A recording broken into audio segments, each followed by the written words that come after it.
All right, guys, so I am a cheese freak. I don't know if y'all are cheese freaks. I am a cheese freak.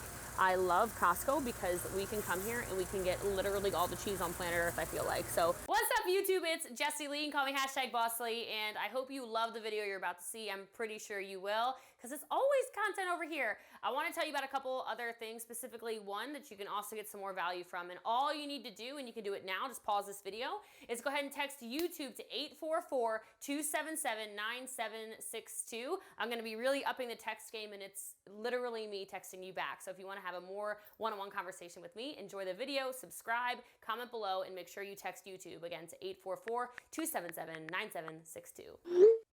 Okay guys, so we are in the meat and usually cheese aisle, but it's a little shut down because of Corona, which is fine.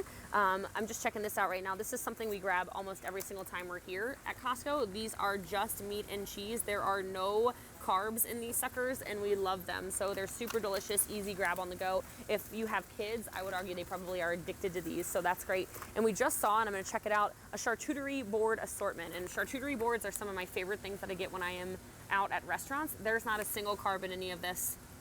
That's bomb. I almost feel like we should get this. Do you want to get this? Yeah, let's grab it. Let's grab it. Why not?